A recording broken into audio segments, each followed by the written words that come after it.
Expression ಇಲ್ಲ. ಇವತ್ತು ಹುಡುಗರಲ್ಲ ಬರ್ಲಿಕ್ಕೆ ಬರ್ತಾ ಇಲ್ಲ, ಯಾಕಂದ್ರೆ ನಾವು ಕಲಿಸ್ತಿಲ್ಲ. ನನ್ನಲ್ಲಿರುವಂಥ ಅದ್ಭುತ ಶಕ್ತಿ ಅಂತ ತಾಯಿ ಕೊಟ್ರ, ಇದನ್ನ ನಾನು ಸೊಸೈಟಿಗೆ ಹೆಂಗೆ ನಾನು ಕೊಡ್ಬೇಕು ಅನ್ನೋದ್ರ ಬಗ್ಗೆ ವಿಚಾರ ಮಾಡಬೇಕು, ಮತ್ತೊಬ್ಬರ ಬಗ್ಗೆ ವಿಚಾರ ಮಾಡೋದಿಲ್ಲ. ನನಗೆ ಇದ್ದ ಸಮಯವನ್ನು ನಾನು ಸರಿಯಾಗಿ ಯೂಸ್ ಹೆಂಗೆ ಮಾಡ್ಕೋಬೇಕು. ಇವತ್ತು ಒಂದು ದಿವಸ ಹೋತು ಅಂದ್ರೆ ನನ್ನ ಆಯುಷ್ದಾಗಿನ ಒಂದು ದಿವಸ ಕಡಿಮೆ ಆಯ್ತು ಅಂತ ಲೆಕ್ಕ ನಮ್ಗೆ ತಿಳಿಯವಲ್ತ. ಇನ್ನೂ ನಾ ಚಿರಂಜೀವಿ ಅಂತ ತಿಳ್ಕೊಂಡಿನಿ. ನಾಳೆ ಮುಂಜಾನೆ ಎತ್ತರ ಆದ್ರೆ ಇದ್ದೀನಿ ಅಂತ ಹೋಗಿದ್ದು ಹೋದೆ, ಮತ್ತೊಬ್ಬ ಇನ್ನೂ ಇರಬೇಕಾಗಿತ್ಲೆ ಅಂದ್ರೆ ಸಾರ್ಥಕ.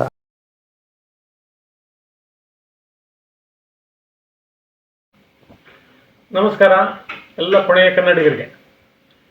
ಪುಣೆಯಲ್ಲಿ ತಾವೆಲ್ಲರೂ ಸೇರಿ ನಮ್ಮವರ ಹಬ್ಬ, ಕನ್ನಡಿಗರ ಹಬ್ಬ ಇದನ್ನು ಆಚರಿಸೋದನ್ನು ಕೇಳಿ ಭಾಳ ಸಂತೋಷ ಆಯಿತು.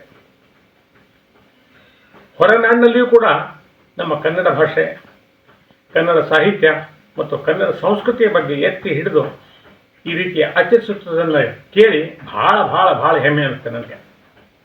ನಾನು ಕೂಡ ನಿಮ್ಮ ಜೊತೆ ಸೇರಿ ಈ ಕನ್ನಡಿಗರ ಹಬ್ಬವನ್ನು ಆಚರಿಸಲಿಕ್ಕೆ ಅತ್ಯಂತ ಉತ್ಸುಕನಾಗಿದ್ದೀನಿ, ಬರ್ತೇನೆ.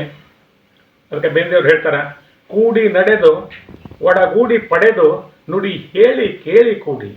ಪರಸ್ಪರರು ಯಾವಾಗ ನಾವು ಹಂಚಿಕೊಳ್ತೀವಿ ಅವಾಗ ಹೆಚ್ಚೆಚ್ಚು ಜ್ಞಾನ ಬರ್ತದೆ, ಹೆಚ್ಚೆಚ್ಚು ಬೆಳಿತೀವಿ. ಈ ಕನ್ನಡದ ತೇರನ್ನು ನಾವೆಲ್ಲ ಒಟ್ಟಾಗಿ ಕೂಡಿ ಎಳೆಯೋಣ, ಕನ್ನಡವನ್ನು ಬಳಸಿ ಕನ್ನಡವನ್ನು ಉಳಿಸಿ ಅದಕ್ಕಾಗಿ ಹೋರಾಡೋಣ.